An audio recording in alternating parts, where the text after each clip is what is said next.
everyone. I'm Dr. Paul Snellgrove. I'm the Associate Scientific Director at the Ocean Frontier Institute and a Professor of Ocean Sciences here at Memorial University. I want to recognize that the Ocean Frontier Institute's physical offices are located on ancestral and traditional territories of diverse Indigenous groups in Atlantic Canada. Our institute is working hard to advance respectful and meaningful partnerships with Indigenous peoples. Welcome to the Ocean Frontier Institute's Social Sciences and Humanities Working Group, People and the Ocean Speaker Series. This is the 7th of 8 planned webinars this year, featuring international experts who seek to understand complex interactions between society, economy, culture, and marine and coastal environments. Thank you all for coming, and my sincere thanks to the working group for organizing this most impressive webinar series. I'm going to turn it over to Dr. Paul Foley, an associate professor and OFI module co-lead at Memorial University's Grenfell campus's Environmental Policy Institute, who will introduce today's speaker and discussants and moderate today's session. Paul? Thank you, Paul, and hello, everyone. Good morning, good afternoon, good evening, wherever you are. It's my great pleasure to introduce our panelists and discussants today. But before I do, I'll say a few words about how this event is organized. Our panelists will speak for about 30 minutes, followed by short presentations by our discussants, who will each have about 5 minutes or so. And we'll then have about 10 minutes for our panelists and discussants to interact and respond to each other. And after that, hopefully we'll have about 30 minutes for all of us to join in a Q&A session with questions for presenters and discussants. So feel free to start putting questions in the Q&A box during the presentations. And please do not use the chat box unless you're running into some technical problems. When writing a question or comment, please do keep it brief if you can. Again, it's my great pleasure to introduce our presenters. Elisa Morguera is Professor of Global Environmental Law at the University of Strathclyde Law School in the UK and Director of the One Ocean Hub, a global interdisciplinary research collaboration of institutions in the UK, Africa, South Pacific, and the Caribbean, as well as United Nations agencies and other international partners. The One Ocean Hub is pioneering research on human rights and the marine environment with a view to better connecting marine and social sciences and the arts to support fair and inclusive decision-making for a healthy ocean whereby people and planet flourish. We also have Marley Mudeni Samuel from the Glasgow School of Art, who brings an intimate understanding of informal communities and a diverse skill set centered on information and communication technology, research, and innovation. Her research focuses on indigenous knowledge and is augmented reality for ocean heritage in Namibia. And we also have Maya Strand,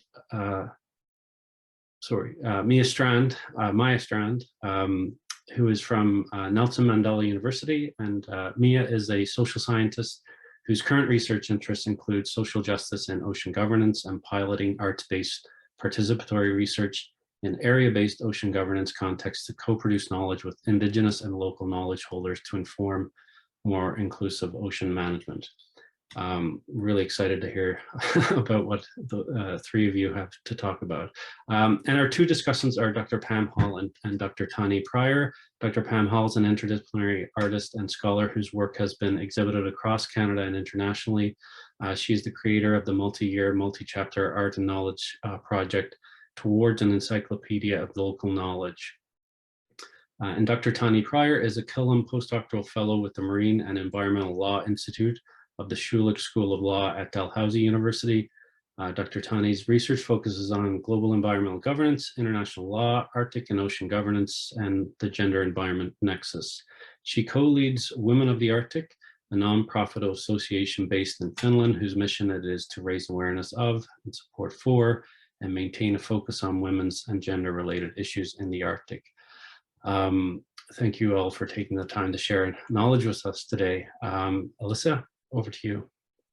Yeah, thank you so much, colleagues, for this opportunity. I think both Mia, Marley, and myself were really excited and grateful for the opportunity to share with you some of the ongoing work that we're doing under the One Ocean Hub together with quite a few other colleagues. So we'll share some of our work, but there is more that we can discuss with you, and we're hoping to do so in the question and answer section.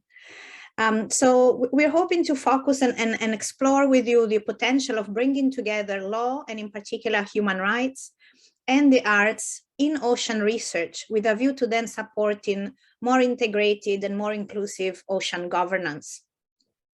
And this really starts from, well, my role in the One Ocean Hub as an international environmental lawyer by training, who has more and more engaged with human rights, and has, I guess, had the intuition of looking at how our legal and scientific understanding of the interactions between human rights and the environment can help us maybe reframe or look afresh at how we conduct ocean research across the marine and social sciences, and how we can also learn and integrate the arts with a view to providing a more integrated evidence base, but also an inclusive evidence base supporting knowledge co-production, so that then the decisions taken on that evidence base are themselves more inclusive and integrated.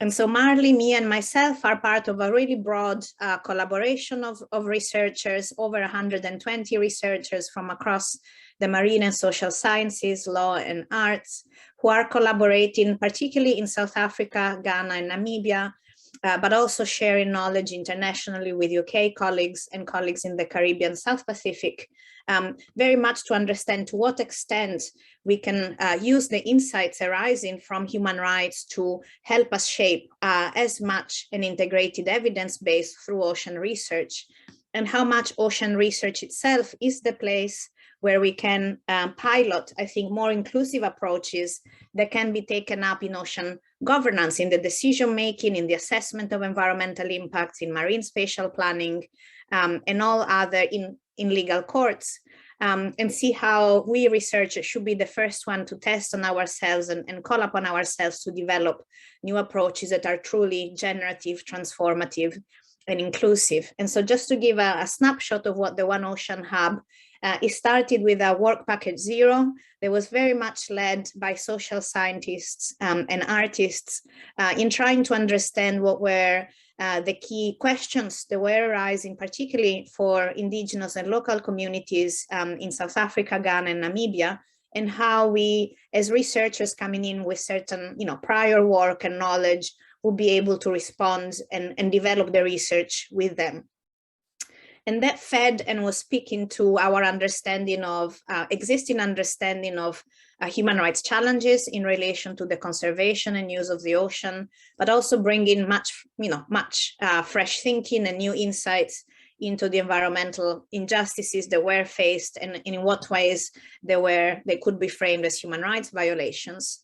And equally understanding in what ways deep sea ecology, fisheries sciences, our understanding of the economy, but also of invisible economies and invisible players in ocean conservation and sustainable use could be understood, heard, how we could learn from them and work with them in developing that more integrated evidence base that really was responding to the needs identified with them. So it's a broad range of colleagues, many of whom had not worked with each other before. Certainly, I think none of us had ever worked in this way before. And it's been quite an interesting roller coaster in trying to find ways for our different ways of working and planning our work and seeing our research practices evolve in learning from one another, and facing many, I think, surprises and challenges, and identifying respective blind spots in our previous ways of working. And what has been an incredible area of learning, certainly for me, but I think for many other researchers, is really understanding how arts can help us in undertaking transdisciplinary research, in helping us to learn, to communicate in a respectful and attentive way with different societal groups, many of which either do not want to engage with research or have been negatively impacted by prior research efforts, or who have lost hope in research as really being critical and helpful partners in ensuring the protection of the ocean, and also the protection of the livelihoods and cultures that are dependent on the ocean and its conservation and sustainable use.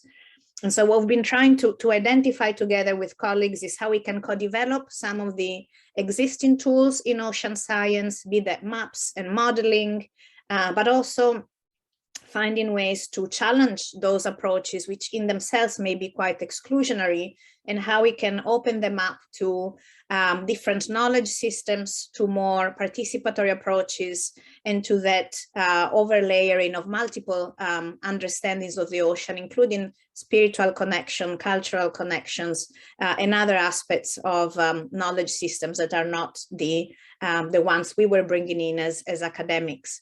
And this is where quite a few aspects of the One Ocean Hub research have really supported and given us a lot of new inspiration and understanding. There's two that unfortunately we don't have colleagues today on the call to speak about, but just to give you a sense of the variety of arts-based approaches we are exploring. One is called Empath Theater, and is led by colleagues in South Africa at Rhodes Universities together with others. And it's a form of public storytelling that's collaborative, participatory, theater-based research. And it helps to translate a variety of voices which are usually not heard in ocean research and ocean decision-making about the communities that relate to the ocean in very deep, maybe intangible ways through different cultures and spiritual connections. And through the translation of those voices, they allow also the research to be transparent and open for challenge and for collaboration, putting in touch lawyers, historians, marine scientists in a dialogue with those community members who participate in that theater documentation and elaboration of all these multiple connections to the oceans, going back through generations and across different sectors of society. And through the performance, there's an opportunity not only to relate to this for some new knowledge and new understanding in a more empathic way rather than just in a rational way, but also to then discuss with researchers and community representatives what has come up by being part of this theater performance.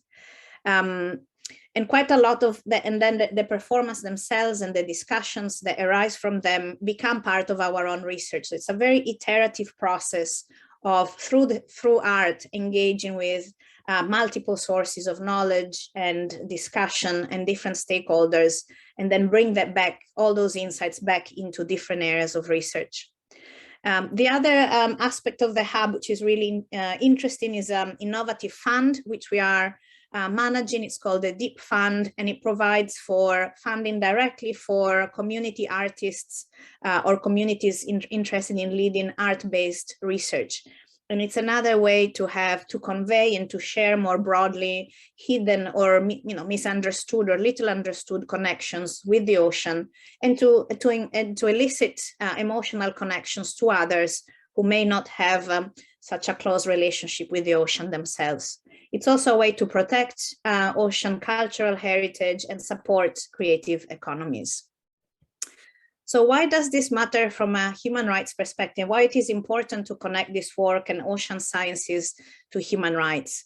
Well, it's actually only recent, even if maybe to many of you that's quite obvious, that we have a clear legal understanding internationally that our human rights, all our basic human rights are very much dependent on a healthy environment. And so all the international obligations that states have taken upon themselves to protect the environment, combat climate change, protect the marine environment and biodiversity, they all matter also in terms of human rights. Each and every one of us, human right to life, to health, to food and water, they all depend to the roles that the ocean play in the production of oxygen, in the regulation of climate, in the water cycle, etc., as well as for our physical and mental well-being.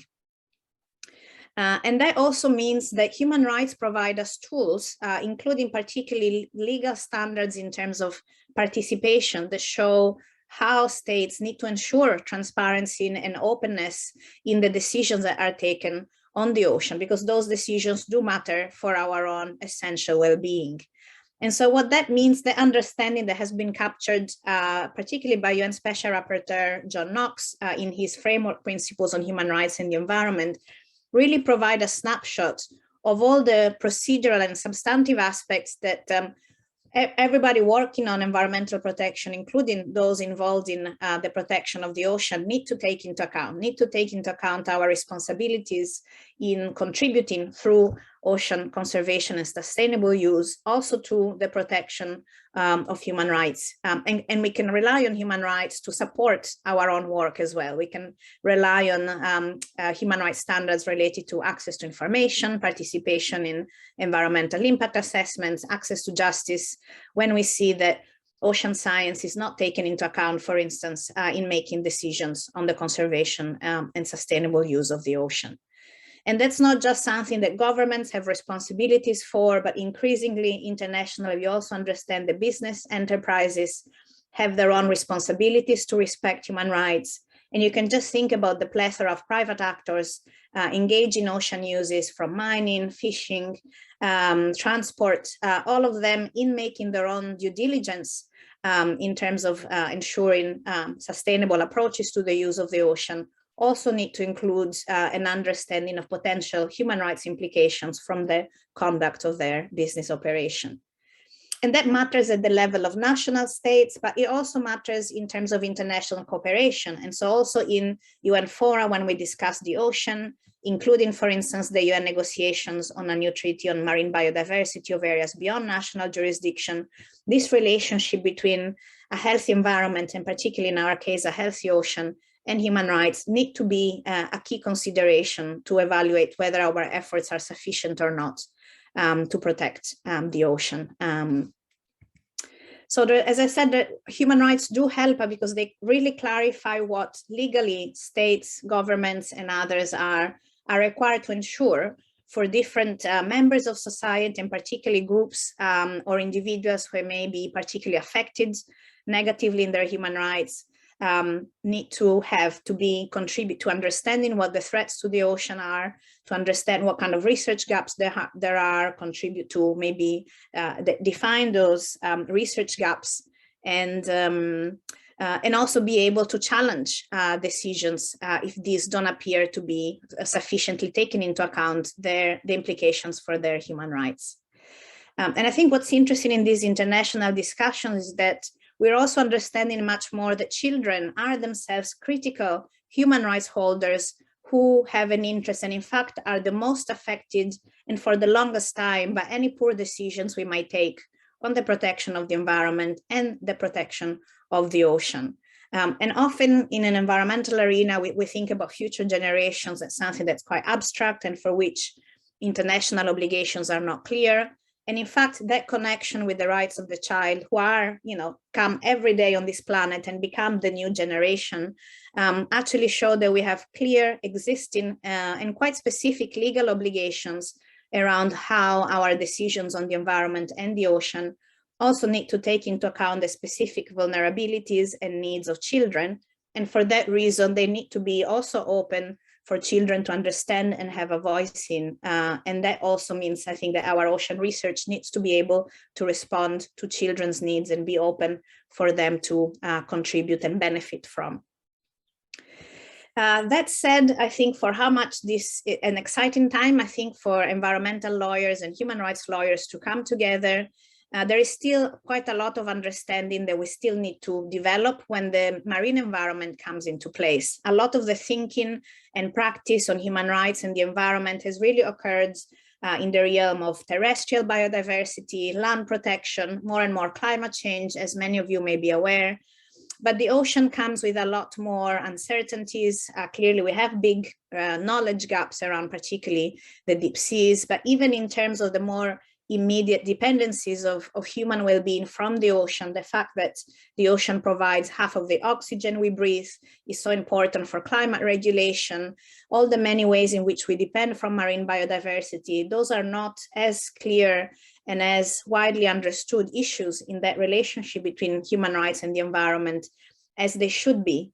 And this is an important area where again, we need to use those procedures of making information available, on engaging different sectors of society, on protecting their rights, and giving also supporting access to remedies when decisions are not up to that standard, as a way to both push for more ocean research and also hold ocean researchers and ocean decision makers accountable. But we need to create more awareness around the importance of the ocean for those basic human rights, and also continue to better understand how human rights can be an ally for ocean research and for better ocean-related decision-making. And so with that, I'll give the floor to Mia in the first instance to give an example of how the use of arts-based research approaches can really help us to bring some of these human rights dimensions into focus, and how it contributes in critical and hopefully transformative ways to ocean research. So Mia, you have the floor. Thank you so much, Elisa. And hi, everyone from South Africa. My name is Mia Strand, as was said previously, and I'm a PhD candidate with Nelson Mandela University in Gqeberha in South Africa. Next slide, please, Elisa.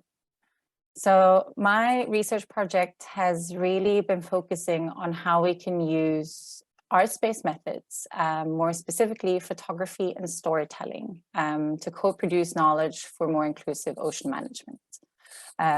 We've been working in Algoa Bay in South Africa, which is the pilot site to inform the national marine spatial planning process in the country. And so that's why we're locally based there, to try and pilot ways of making sure that marine spatial planning can become more inclusive and are actually engaging stakeholders across the region. And a lot of the rationale behind this project was really seeing that indigenous knowledge holders, indigenous people, Khoisan communities in Algoa Bay, as well as children and women, are often not heard and often excluded from ocean management in South Africa, as well as the fact that cultural and social cultural connections to the ocean remain poorly understood and therefore not really acknowledged in ocean management processes. So through this project, we've been working with 24 co-researchers who are recognized as co-researchers because they've been an integral part in defining the objectives of the research, as well as the workshops and the analysis. And we've been learning how to take photos and tell stories by using smartphones.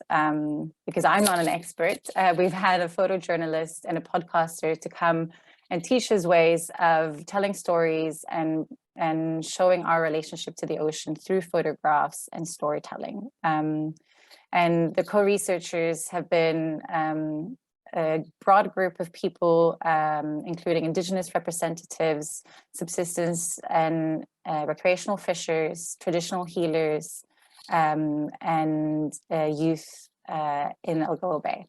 Next slide, please. So through the use of photography and storytelling, what's really been quite significant has been the importance of cultural connections to the ocean and the coast.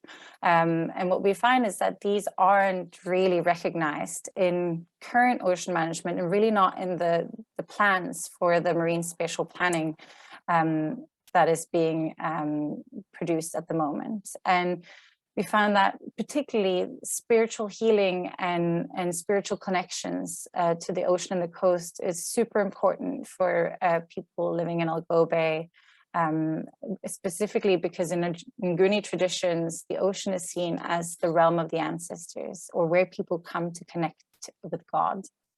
The ocean and the coast is also a really important place for fun, for family time, and a lot of people in and around Algoa Bay will go to the ocean to really spend time with family, and will camp by the side of the coast and braai, which is the barbecue in South Africa. We also find that there's a lot of both tangible and intangible cultural heritage in and around the coast in Algoa Bay that aren't recognized by current policies in marine protected areas. And particularly in indigenous Khoisan culture and tradition, there are rituals and ceremonies that have been taking place near and by the coast and the ocean for centuries, and where they're now really lacking access, or the paywalls to even get access to these places. And although a lot of these relations really have overlaps with conservation priorities, they aren't necessarily recognized in the way people are planning to manage the ocean and the coast. And what we find is that a lot of people are experiencing direct exclusion from the ocean in places where they have spiritual and cultural connections. And people are also experiencing a lack of participation in decision making, and that they're not being heard. So yeah, next slide, Elisa.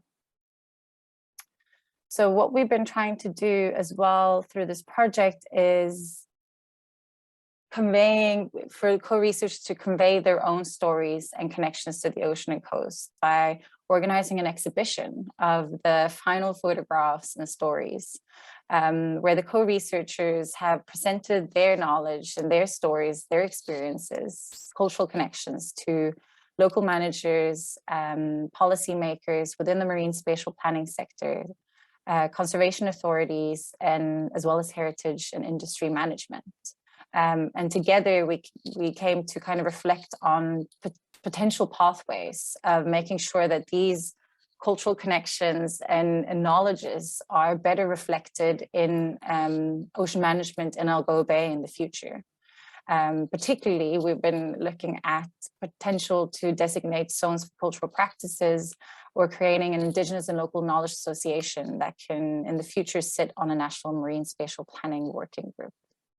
Next slide, please. So through this project, although kind of the intention wasn't necessarily to link it to like human rights to the ocean and participation, what we've really find is that the potential of storytelling and conveying indigenous and local knowledge and cultural connections to the ocean has been really important in conveying different ways of knowing the ocean. And it's been encouraging empathy and providing different frames for people to convey and to relate on a different level. Particularly in a context of South Africa, where ocean stewardship and even connections to the ocean have been disallowed. And we've had a Group Areas Act through the apartheid regime where people have been physically removed from the ocean and coast. The art has the potential to really remember different paths that could, again, in the future, imagine better futures where people have a stronger say in the management of their coast and ocean. As well as these methods have provided a way to level the ways in which a lot of kind of inherent colonial research doesn't have to be trying to fit indigenous and local knowledge into a framework that doesn't necessarily benefit them, and rather let people tell their own stories through photographs and stories directly to coastal managers and to policymakers. So we can see here that the role of art has not just been about increasing necessarily participation, but also is really emphasized the importance of the cultural connections and the spiritual and healing connections that people have to the ocean and the coast. And therefore it's about health, well-being, and right to culture. So yeah, thank you. Thank you so much, Mia. And yes, thanks also for raising that, while you did not necessarily engage, explicitly with human rights language and concepts, it was very clear how the issues that were told were very much speaking to rights to culture, livelihoods and foods and health, as you said, participatory rights, but also, as you just said at the end, which I think is such an interesting approach, the opportunity to revisit the past, connect with the past, and illuminate pathways forward. That really what brings so much hope and understanding for effective and meaningful remedies, which is what human rights law calls for, but then leaves open for appropriate processes to identify. So Marley, that's on to you then for a different experience in Namibia. You have the floor. Thank you so much, Elisa. I hope you can hear me. As introduced at the beginning, my name is Marley Mudeni Samuel, and I'm a PhD candidate at the Glasgow School of Art. My research focuses on augmented reality in Namibia with coastal communities. Next. So my title is Community Co-Design in Augmented Reality for Ocean Culture and Heritage in Namibia.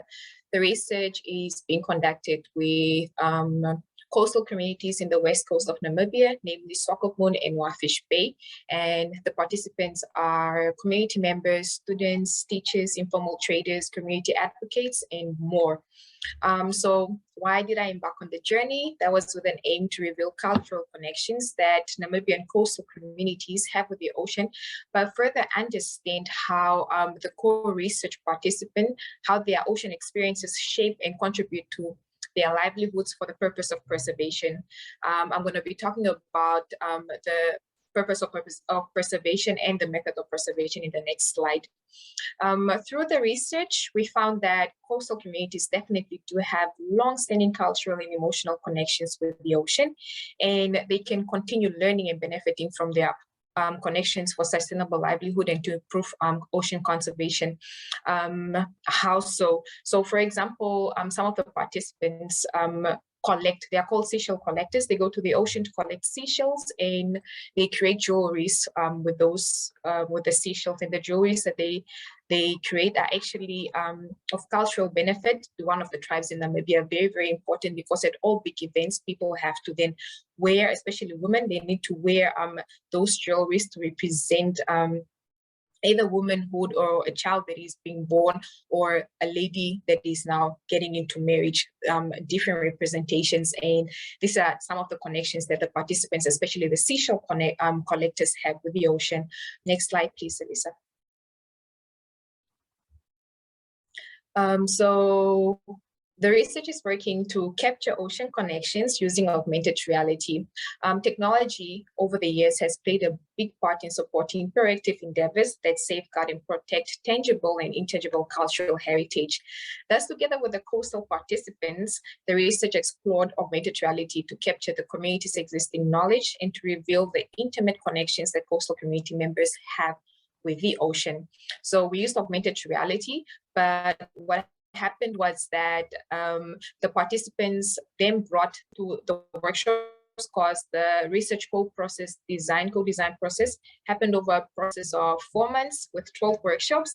And the methods that I used were research through design, action research, and community-based design. But the participants then brought something tangible or intangible, anything that kind of represents their connection to the ocean. And they also then wrote down their stories orally and on paper, talking about why the object that they brought links them to the ocean, what is the significance of the ocean in that regard. And those are the two functions that they then embedded into an AR application. And then the objects that they brought were also then created into 3D models that are embedded onto the augmented reality application. So when the app is being used, you click on one participant's profile and it takes you into their profile, and you'll be able to see their object, which is the augmented reality, whichever one that they brought. On the far left corner, it just shows one of the augmented reality objects that the participant brought, and that is a ngara seed. So a ngara seed comes from a ngara plant that is being harvested by the Top Nar community, which is one of the marginalized communities found in Wafish Bay. So like we were the first people to live in Wafish Bay, but over the years, they were moved away from the coastal side, and they currently stay close to one of the biggest rivers in Namibia, but they still practice most of their beliefs that connect them back to the ocean. Next slide, please, Elisa. So the ocean is very important for many participants. Right here, we have a picture of May Elizabeth, and May Elizabeth is a seashell collector. She collects seashells and she creates the jewelries that I was speaking about at the very beginning. So these are very important in the Oshuambo culture for babies, women, and men, especially on big events. One of the events is a wedding. So when a woman is getting married, on her engagement, she's dressed with some of these ornaments representing something very important in that culture for how she's now being moved from one family to the other.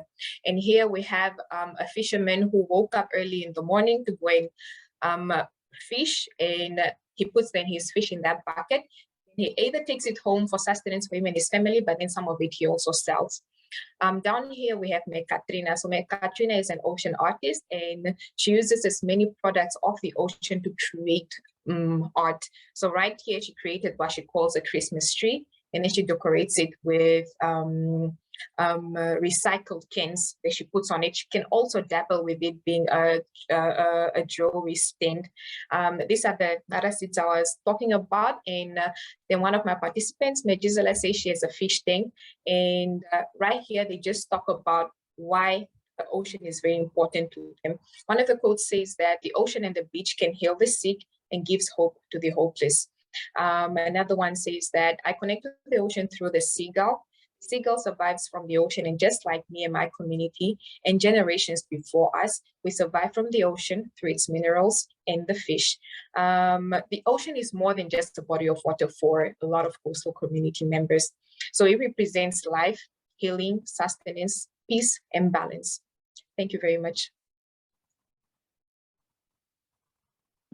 Thank you so much, Marlian. Once again, I think other amazing examples of how rights to culture, livelihoods, and health have come to the fore in your work, but also the use of different forms of art for conveying that and making it more visible and more well-known to the rest of the world, really.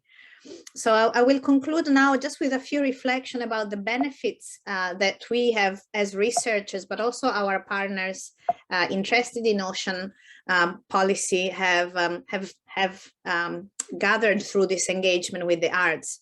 And I think for human rights lawyers, just really the art can provide so many insights.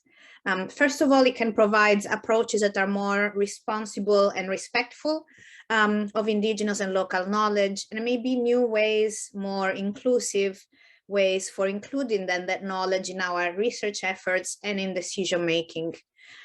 Also, the process itself is very generative and allows for consulting, better understanding how different sectors of society relate to our understanding of the ocean and the decisions. And in fact, we've seen that in some cases, there were even opportunities for using some of our art-based approaches as a form of consultation, as a form of integration into an impact assessment, even as a mediation process. This is still a potential that we're exploring, but I think clearly, for instance, the work that Mia has explored, like how we bring decision makers together, how we integrate that work into marine spatial planning, shows that what we might be doing by engaging in art-based research is also piloting new methods for governance. Clearly, I think also the findings from this art-based research show where our laws or the application of our laws fall short, where we are not protecting human rights, where we're not even aware of human rights concerns or even human rights violations. And they can tell us a lot about what else needs to happen for those laws either to be reformed or to be really put in practice in a way that makes a difference.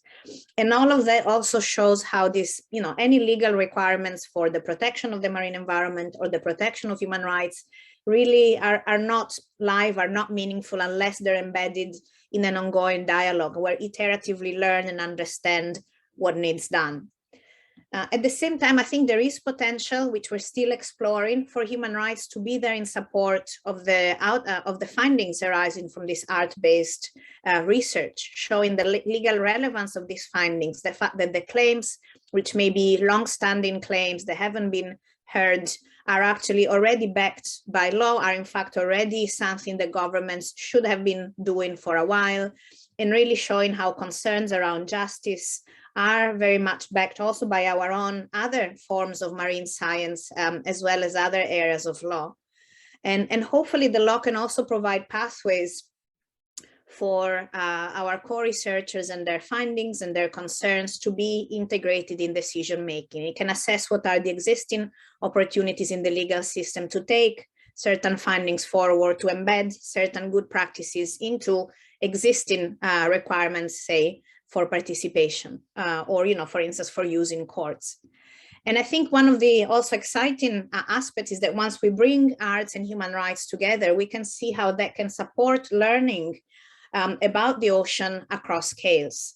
And really we are exploring at the moment with some of our UN partners how we can raise awareness about ocean-related human rights, but also about ocean cultural heritage in particular processes related, say, to small-scale fishers, to environmental human rights defenders or children. So existing UN processes where either the ocean is not fully represented or where the human rights of certain groups are not fully understood. And the arts, the combination of arts and human rights is a way to convey the whole set of findings also arising from our marine sciences and social sciences in a way that really supports learning and hopefully generative dialogue. And just to wrap up to say that I think there are really important opportunities for us to engage in the whole questions around how the international climate change regime is more and more integrating the ocean in its work. And there's so many different international fora where that understanding is needed. And I think the human rights lens and arts-based approaches may be really significant to really raise awareness around those issues.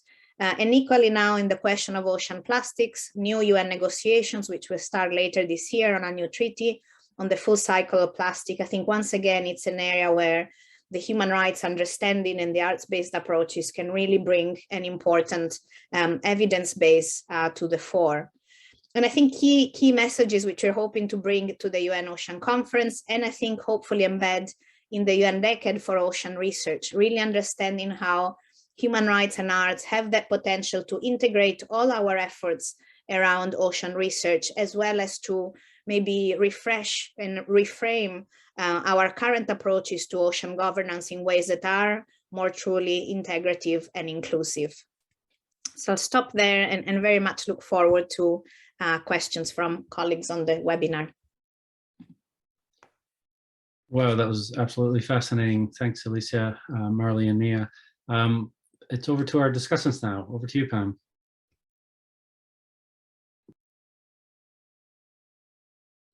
You're muted still, Pam. Thank you, Paul. And thanks for including me in this awesome kind of review of great research. I'm speaking to you from Newfoundland, which are the ancestral lands of the Mi'kmaq and the Beothuk, and it's a place surrounded by the ocean, which has in one way or another been central to my own artistic and research practice for, I hate to say it, almost 50 years. So I'm a visual artist and a scholar and have worked in, around, and about the small boat marine fisheries and local knowledge of coastal communities for a great part of my practice. Of most interest here today, in the context of this panel and its inclusion of art as a participant or strategy on moving towards healthy oceans, is a 10-year collaborative project I've undertaken with coastal communities and co-authors and collaborators called Towards an Encyclopedia of Local Knowledge. So it sits alongside a lot of the work that our seminar speakers have described about working with local folks in various parts of Africa. The encyclopedia itself is too long a story to share. That's not what this webinar is about. It's extremely well documented. It has its own website. Any of you who are interested in it can hunt it down on encyclopediaoflocalknowledge.com and dig deeper there. But a very quick summary, which I think will precede and make relevant the questions I have for you, is that, you know, the encyclopedia gathered, produced, revised, permissioned, and mobilized in multiple forms and locations over 250 image and text panels, sharing some of the specific local knowledge of almost 250 knowledge holders and co-authors in more than 30 coastal communities in Newfoundland. So it is another solid example, I hope, of how art might be used or might be put to work in service to more than just aesthetic goals. This doesn't mean art drops its aesthetic goals. It means it takes on others in addition to it. It's a solid example of how art might be put to work in service, you know, to social issues, to issues of environmental and human justice, etc. It has existed then in a bunch of forms that have been shown in public art galleries and museums, artist-run galleries, community museums and science centers, university and community libraries, park interpretation centers. And aside from its completely accessible presence on the internet, it is available in a hardcover book, sharing excerpts from the first 2 chapters and the 3rd and final chapter, which is in Mi'kmaq and in English, fully bilingual, will be published this summer, also in hardcover. So this is a project that's taken the better part of 10 years. And it's convinced me that working with communities well, and as you have already said, iteratively and responsibly takes time and multiple collaborators. It is interdisciplinary work, it is multivocal work, and I suspect it must be slow research.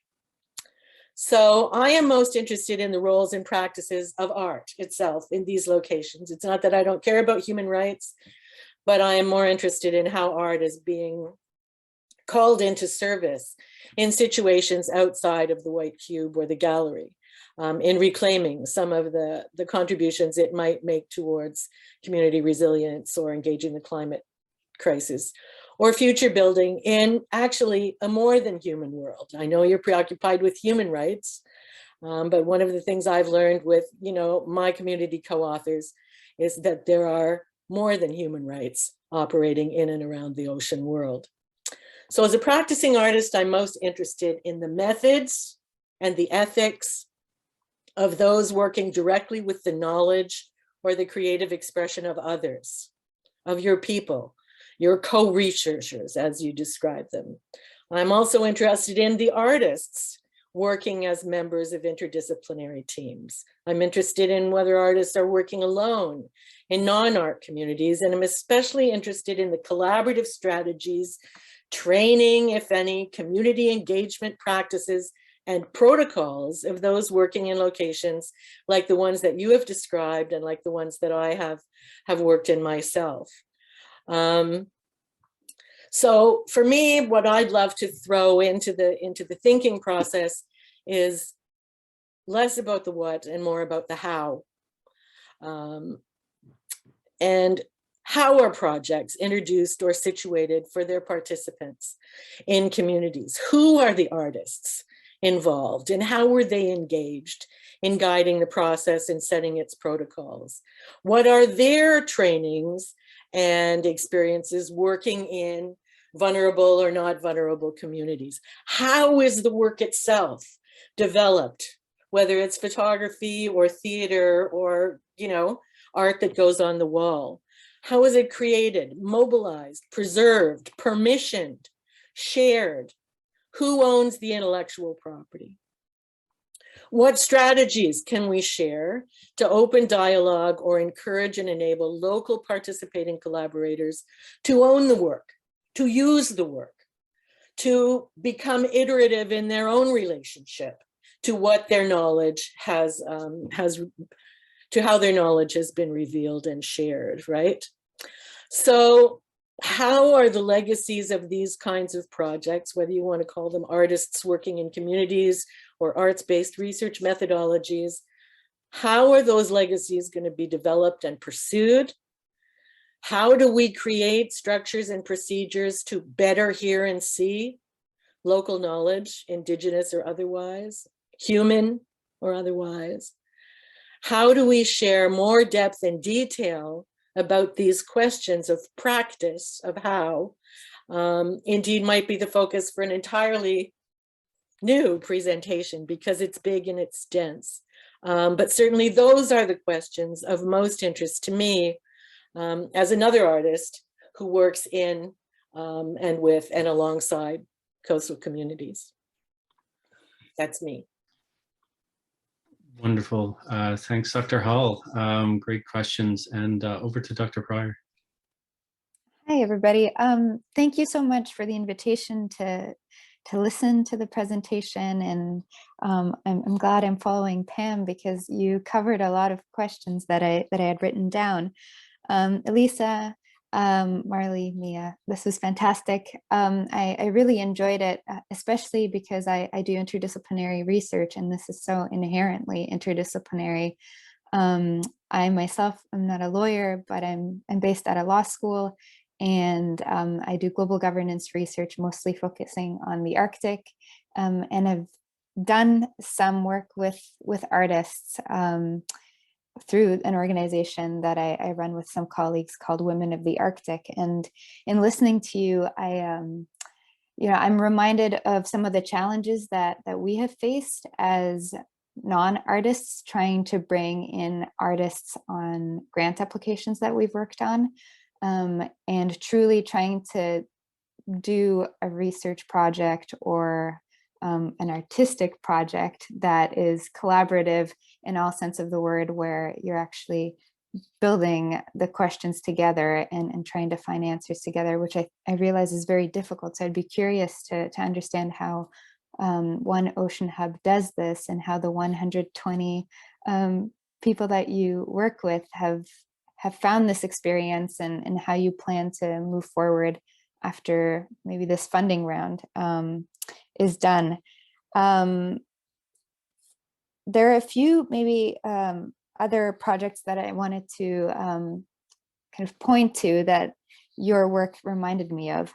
There seem to be, I guess, different ways of using the arts when it comes to law. And there's one that I thought of, which is showing the actual legal process, or trying to describe how the law works to community or the general public. And there's one play that I thought of, which is called Sliver of a Moon, which was written by Cherokee playwright Mary Catherine Nagel. And it's a story of the movement to restore safety and access to justice to American Indian and Alaska Native women in the US.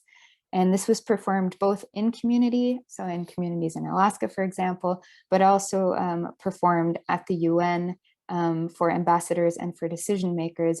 And it was really an opportunity to have a conversation between community and decision makers about how laws are developed, how they work, and to gain feedback. And so I'd be curious to know whether you've done that type of work, and kind of, because there seems to be this stepping stone between doing the participatory work of speaking with community and gathering information, and then translating that to decision makers. And I'd be curious about what happens in that connecting point, and how that works in the work that you do.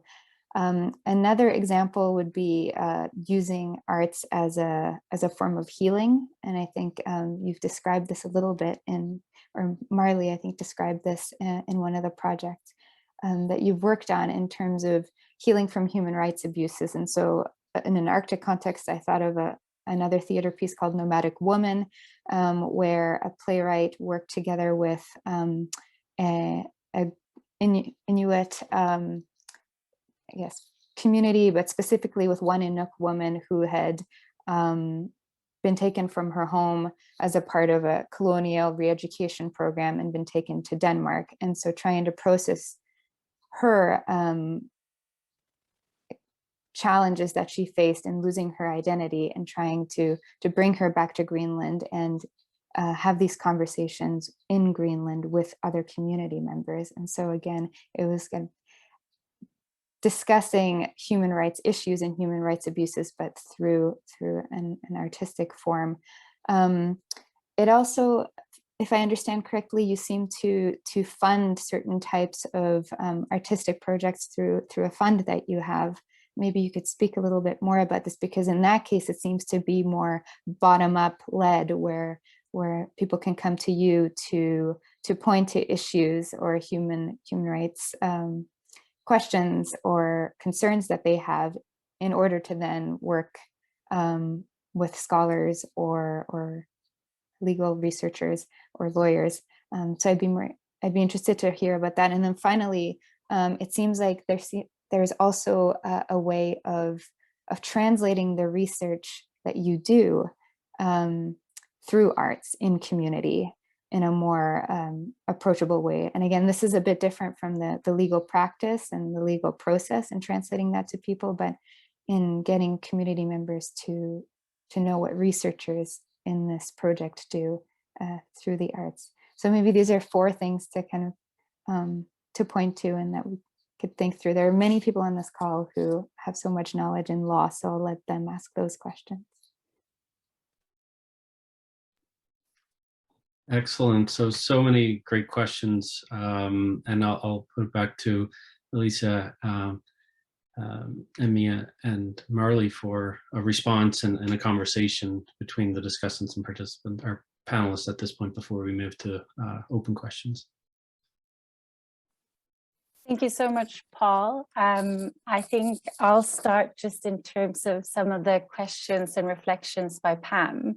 That I'm so excited about the encyclopedia, and I'm very excited to learn more about it. I've just had a brief look, but I also have 10 questions written down for you in the future, so let's keep in touch.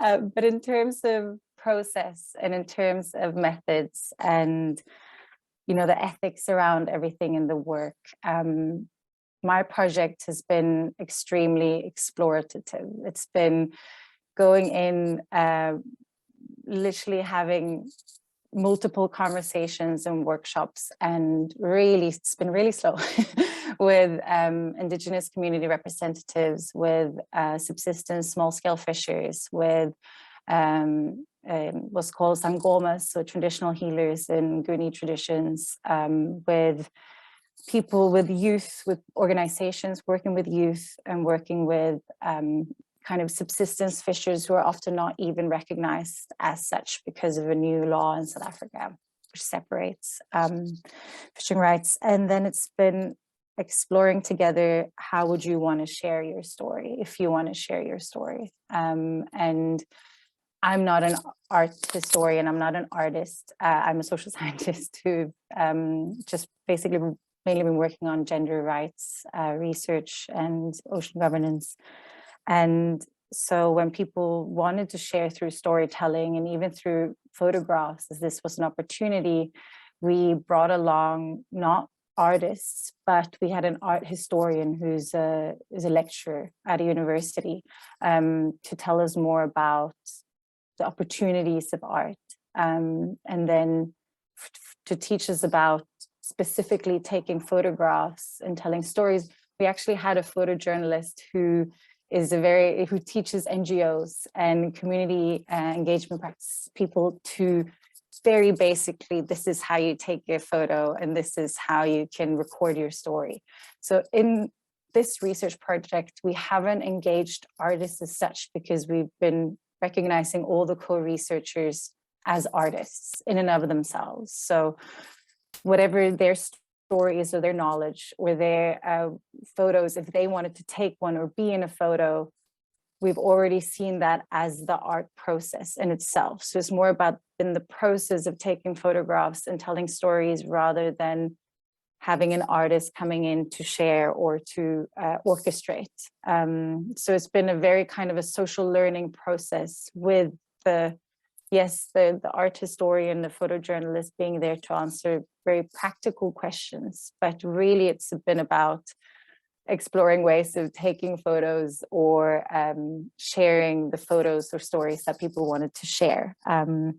I can go on about this for ages, but just to stick to the questions, I just wanted to share one more thing that I think relates to Tahni's question, which is that from going from collecting the stories, not collecting, because in my research, the co-researchers remain the sole owner of the products. So all the photographs are theirs, their stories are theirs, but they were welcome to share them in the exhibition. So, and then we had analysis workshops together to look at what do we want to inform, what do we want to recommend in terms of government policies or changes in participation in kind of management boards, etc.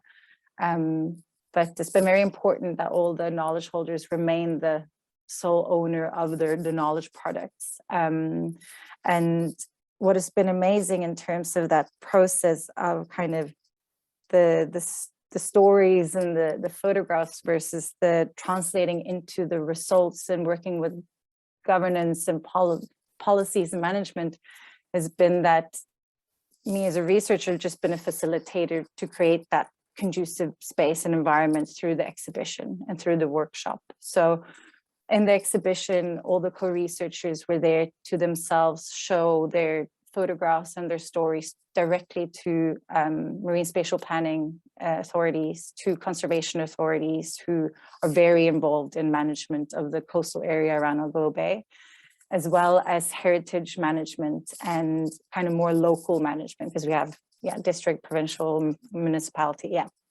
all the levels.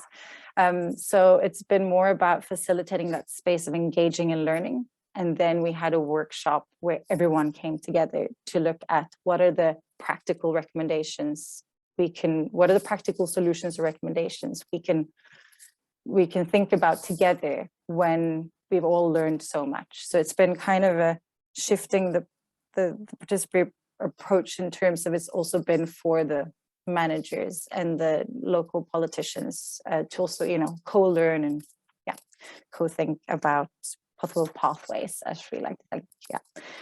Sorry, I think I went on for a while. I hand over to Marley if you wanted to say something. But thank you so much, Pam, and thank you, Tanya, for, we could talk about this forever. Thank you so much, Pam, for the questions. Hopefully I'll get to answer some of them. So my research is pretty similar to that of Mia's, and I followed most of the processes that she did. So I've been working with the coastal communities, both, 4 towns in general, but 2 towns were my focal points. We've been now having workshops with the communities, with some government people in the private sector, and they were just talking about some of the challenges that they were facing as communities in regard to the decisions that were being made from a higher level that were not necessarily including now the community members, and then how some of those processes could be changed in the near future. For example, one of the challenges they faced was a fishing permit. The price was put up, so it was hiked, but the community members were not told about it, and because of that, community members were not able to go and fish as they used to fish before because the price went up and they were not informed. And then they had a talk with the government, and then they brought it down again. So these are some of the challenges that they were kind of trying to iron out, that when decisions are being made about coastal communities, how then can government and communities work together.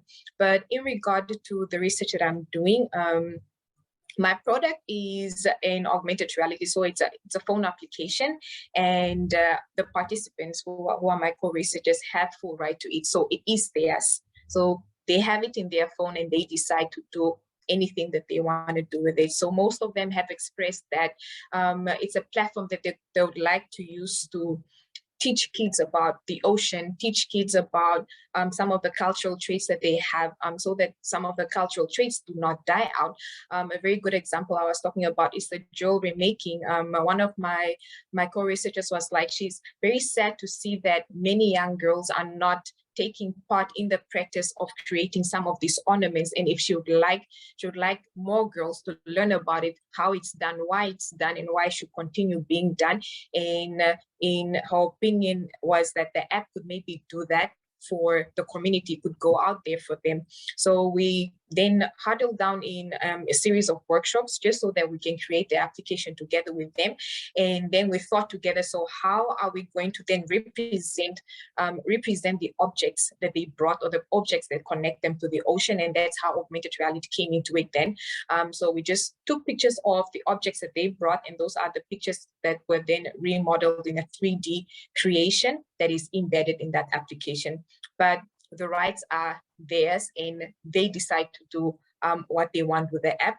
And for future work, we've already planned to go on an exhibition and kind of a road show that is still being planned, so that they can show. So one of my co-researchers is a teacher, and she's very keen on showing her students what's being done so that they can learn more about the ocean. And she's like, I want children to learn that the ocean is not just water, you can do so much more with it. And maybe we'll have, this was her words, that maybe we'll have more marine biologists from the towns, because most of them come from other towns, and they're like, why don't we have more marine biologists from coastal communities? And she's like, she would like to use this platform as a way to encourage children to learn more about the ocean. And maybe just to complement and going back to Pam's first question, I very much agree that the how is as important an area of learning as the what. And as at the start, the One Ocean Hub, we co-developed a code of practice where we already identified and addressed some of these questions around collaboration, recognition, also building the capacity of artists, researchers, and other co-researchers. That was based on some of the researchers having had similar work before or being themselves artists, researchers. But the idea was that this code of practice would just be the beginning. So it was meant to, at the very least, collect experiences of what had been going wrong in previous collaborations so that we could all commit to not repeat similar mistakes. But it's meant to be, again, an iterative instrument where over time, and I think that the time has come now for us to collect even more, I think, insights into how the relationships evolved, where things took a different direction than we expected, when we learned better or more nuanced ways to address questions related to fair collaboration, to recognition of different contributions, including, on the points related to ownership and intellectual contributions, but also the question that you raised about capacities. I mean, everyone's capacities have evolved, and we've all learned from each other. And so part of that contribution we wish to make, and I think it's so important to compare with other colleagues having done similar work, is to really collect that knowledge and analyze it, the knowledge of the how things went and what went well and what went wrong. So to feed it into the UN Decade for Ocean Science. When you have that commitment to integrating different forms of knowledge and engaging with different sciences, but the how is as challenging as the what, and I think that's a big part of the work that we still need to do. And I agree with you, it is as urgent as the other findings that are coming from the process. And maybe just a point of interest, again, that could be a whole other webinar, but I really appreciate your point around, well, are human rights even the right frame here? And a lot of that engagement with different knowledge systems and the arts very much speaks to the more than human. And one of the questions we're hoping to address is also, well, can human rights be interpreted in different ways and actually be either in service to the more than human or be understood in a more than human way? And I think that that's a really critical question that's as live in kind of academic debates as it is in our daily practices. And on the great points that Daphne shared with us, I think maybe I should just say that we've tried different models of engagement with the arts across the hub, and unfortunately not all 120 researchers are all engaged directly. But two of the things I guess we were hoping to at least test and explore were, first, whether we can use multiple models of engagement with the arts and how we can integrate them in a broader project, which in some ways uses more traditional marine sciences and ocean-related social sciences approaches. Because on the one hand, you can see how transformative it is for some researchers to engage directly with artists and other knowledge system holders, but not all of us may have the privilege and opportunity and challenge. And yet we do want any other researcher involved in the hub to benefit, to change their practices and to connect their own work with that's been done at community level and with the artists. And so there is still ongoing work that we're exploring, and human rights may be one lens, but ecosystem services may be another, for how each of these is imperfect and criticizable for very good reasons, to see how that work can benefit researchers who are not directly involved, and how we can hopefully engage change in practices, even for those that will continue to work in labs or research vessels that will not be accessible to others. And that's part, I think, of how we're exploring what you were saying, the translation protocols. And it's really just among researchers as much as it is with decision makers in different scales. And we were lucky that some of our researchers had already experienced in previous projects successful examples of translation protocols where, for instance, the Empath Theater productions had been then performed in parliaments and led to actually legislative reform. Now, more recently, with our current Empath Theater production, it has been used as legal evidence before national courts and has led to an unprecedented decision about recognizing intangible cultural heritage connections between certain indigenous groups and the seabed.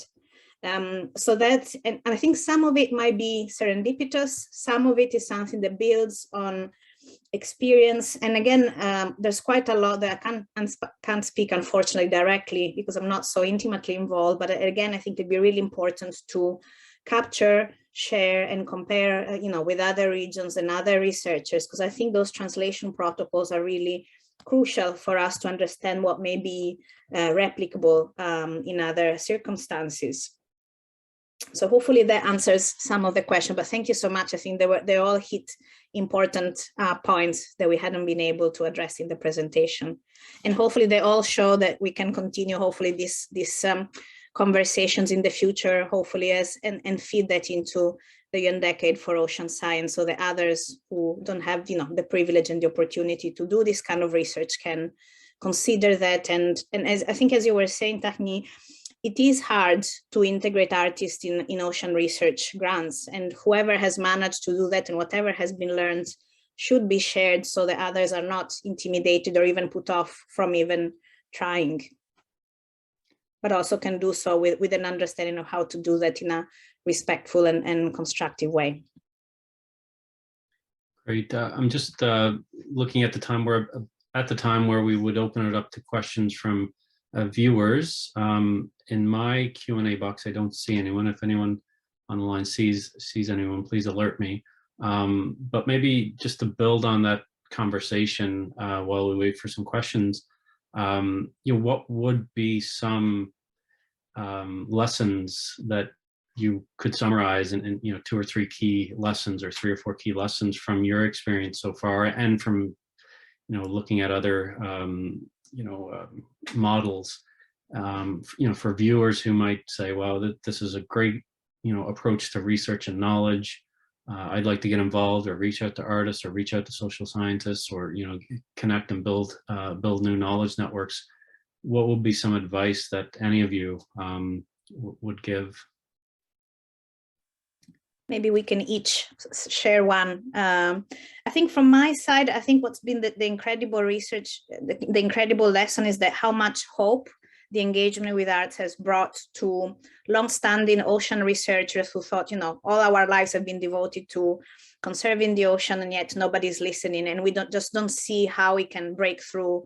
And I think the engagement with the arts has really been an opening up, even from the UN level to the local level, has really opened opportunities to say, actually, we can work even with existing structures and hope to turn them around, to change power imbalances, to speak about those problems that in some ways we really know, but in different ways where people would care more than they do on a norm, in our other approaches. And I think that hope in itself is transformative and worth, putting all the effort into this.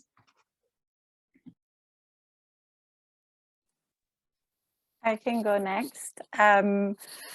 Big question, but I guess for my end, building on what Pam said about time and slowing down has really been one of my key learnings, have been that if you do want to do anything collaboratively or participatory, really need to build in the time and flexibility and dynamic and iterative approach so that you can always respond to the changes that will happen, and to really work kind of more with equity when it comes to collaborators and co-researchers that are necessarily within academia or in an academic space. And you're engaging people on their own time, where they could be working or earning money, or providing for a family, or just struggling in their daily lives. So really being against responsibility in terms of working with people and taking the time to listen and to ensure that all the way along the way, you take the time to ensure that the objectives are of the project and the way you're conducting the project is according to how co-researchers want to engage and share their knowledge, and also how that looks like in terms of knowledge outputs. So I guess that my learning is it is encouraging more of it, but it's also really to ensure taking the time and planning in time and flexibility in terms of being able to change along the way and ensure that the kind of objectives of the research always comes from the collaborators and co-researchers that you work with. Yes. Margaret. Well, for me, it's just understanding the importance of working with the community for the community, and as a researcher, to listen to them, what they are saying, why they are saying it, and how they want something done and how it should be done, and not pushing my understanding, knowledge, and thoughts off onto them so that decisions are made based on maybe what I know, but just working with them, for them, because many a times they come from the communities and they know most of the challenges that are happening in there, not just to say, I read a paper here that talked about this, and these are maybe the challenges that are being faced, by going to listen to them and understanding that this is what they want and this is how they want it to be done. So necessarily just working with the communities for the community.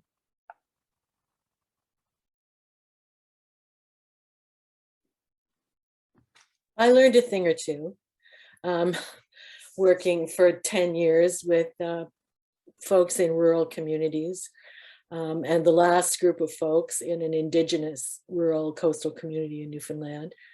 I think, and I don't think this is native to artists, it certainly is native to many of the practicing scientists I know, but we have to understand that every time we say evidence-based, we have to say whose evidence, on which epistemic model, right? Which privileges which groups, which holds which power, right? Every time we say whose rights, we have to ask those questions again. Are these the rights of white people? Are these the rights of indigenous people, of local fishers, of fish?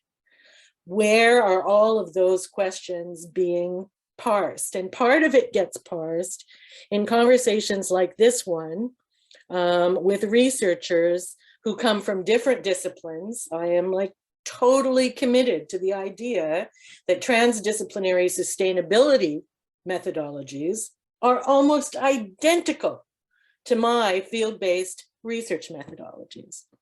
And we only find that out if we learn how to talk across difference, how to talk across discipline, right? And how to talk across discourse.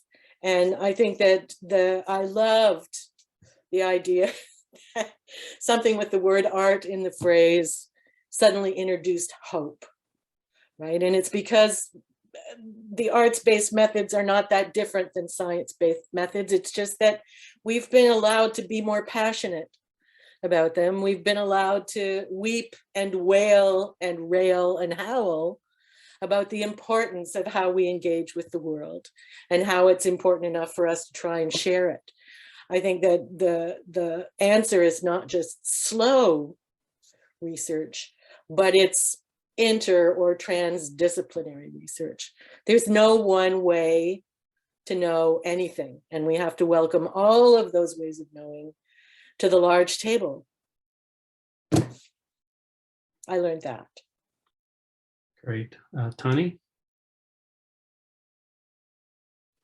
I think there's a couple of questions in there that are really great from the audience, but I guess one other thing that I wanted to ask was, how do you ensure that the people that you're working with in community, that that there's a broad range of people and that it is actually inclusive? What type of approaches do you use? Because that is a problem, as you mentioned.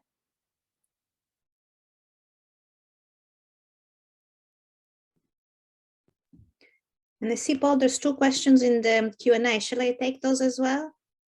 Yeah, I was going to get to those. I was doing the circle on that lessons question.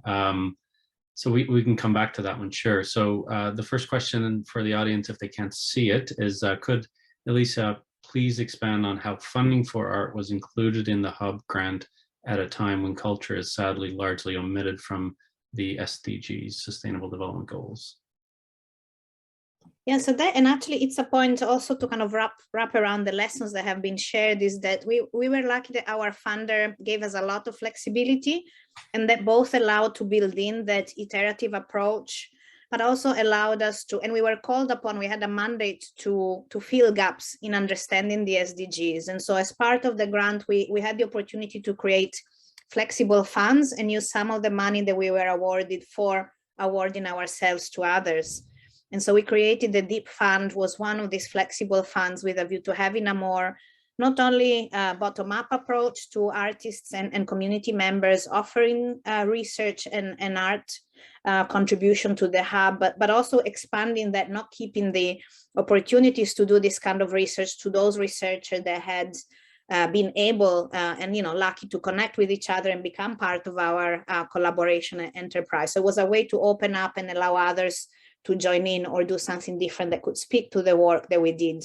And so I think it is important, all those lessons that we've learned, I think they need also to be captured. There's very clear messages and requirements to ocean research funders to say, well, we need that research. As Pam said, this is the transdisciplinary research we need.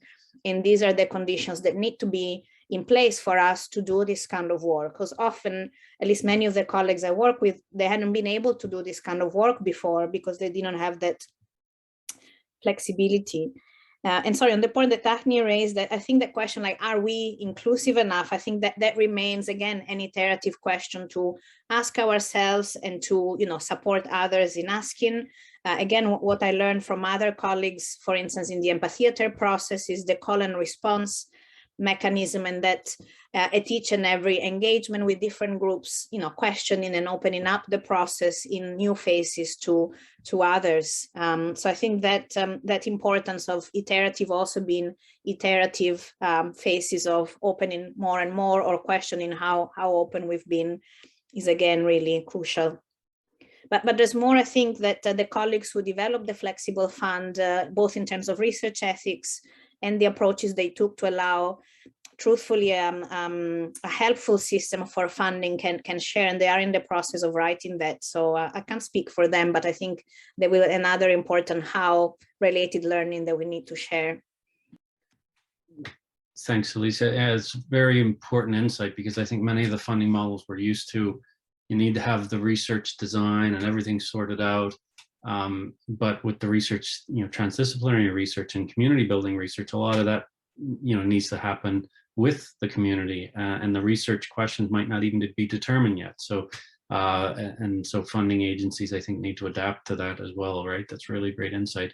And that was question was from an anonymous attendee. We have a question also from Nathan Bennett, who says, and hi, Nathan, fantastic presentation. Much of the past arts-based research that I've seen has been more about sharing perspectives and stories. So it is really great to see the bridging of insights into ocean governance. My question is about how to scale this up. It seems like it is much easier to do this at a local scale, but how can these arts-based methods and insights be brought into global ocean policy deliberations and conversations, such as those platforms listed by Elisa in some of her last slides? Thanks, Nathan Bennett. Yeah, no, thank you, Nathan, and nice to know you're there in the audience. I think that, as well as actually the question about the right methodologies for funding, are all research co-development areas. They're areas where we know we need to figure this out together with our partners. And to be fair, even at the national level, those are really tricky questions, and different researchers have different allies in different parts of governments and public bodies. So it's actually quite a tricky area to navigate. And I guess in terms of scaling up, we have ideas. We have past practices where the UN has engaged with art-based approaches, and that has gone to a certain extent far enough or not. But we are trying to kind of have a conversation with partners at the community level, as well as UN partners, in trying to figure that out. And it may again be a a variety of different approaches.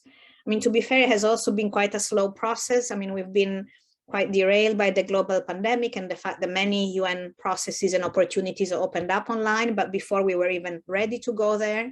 And for instance, it's been quite interesting to see how our Empath Theater colleagues who were hoping to have immersive in-person performances at the UN had to quickly, produce podcasts, radio plays, and now they're like engaging in developing an animation and using other media that were available to take advantage of some of the windows that opened, before we were ready. And at the same time, now we're back at looking at, well, what about in present? How are things changing? So it's been a very moving picture, and I think this remains an ongoing area of research and research co-development with our partners. So we're not quite ready yet to share what we might try, but it's definitely something where there is interest, there are ideas, but we need to pilot and discuss more. So stay tuned for more on this. I just wanted to add quickly to Nathan's question, and thank you so much. I think also some things shouldn't necessarily always be scaled up. I think for my research, at least, it's also really highlighted the importance of context and the importance of sometimes keeping a project small in terms of the impact you can do. And we've thought about this with my co-researchers too, and whether they wanted to kind of showcase their exhibition elsewhere, and how we could maybe do a replica of the project somewhere else. But we've also found that, and specifically this project, the real importance of context in terms of, culture and knowledge and what they want to influence in terms of place-based ocean management. Although we know systems and everything is really interrelated, it's been really important to keep it within the context and ensuring that the audience and the people that engage with the project had influence over that specific area and those areas of significance. Because often when a project takes off and you want to engage more people or make it bigger, actually I found, or we as the group of co-researchers found that might actually limit our reach in terms of influence and impact. So I completely agree that if it's about scaling up in terms of having more emphasis on these kind of projects, it really is about then making sure that we can get funding for longer for time and for open-ended projects where you really go in as an exploratory project and co-create, objectives and the research questions, like Paul said, with the communities and co-researchers. But also I think some projects, in terms of going back to what Pam said about whose evidence, whose rights, whose discourse, whose epistemology, sometimes context is everything, and I think we need to keep it small also to have maybe more impact. Yeah, that was just something I wanted to note. Great. Well, and just looking at the time, we're just about out of time, folks. So I'd like to thank everyone. I'd like to also remind everyone that today's webinar is part of the OFI People in the Ocean speaker series, and there will be, I think, one more of these ahead soon.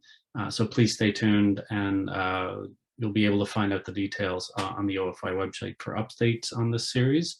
I'd like to also thank Barb Niesus, who has led the committee organizing the series, and thanks to OFI and Angie Kluz for their support. And finally, again, thanks to the panelists and discussants. This was an amazing discussion, really insightful, and just all the best to One Ocean Hub and everyone involved as you move ahead in the project. Thanks, everyone. Bye-bye. Thanks. Before we shut down, or maybe we've shut down, have we? Sorry. Okay. No, we're shut down. Anyway, thank you to all of you. And my apologies. No, thank you all so much for the invitation and all the comments. It was really great. Yeah. So this has been recorded. It will be posted. And there is one more webinar in the series. It's actually happening next week. I don't know if you've seen that. It's Max Lee Barron's talking about researchers' land relations. It looks like it'll be a really interesting presentation if you've got the time to drop in. I know Pam's gone now, but she's actually worked in Max's lab. So anyway, thank you all very, very much, and take Thank care. you. Thank you Bye. so Thank much, you. all of you. Bye. Bye. Hopefully we'll cross paths Bye. soon.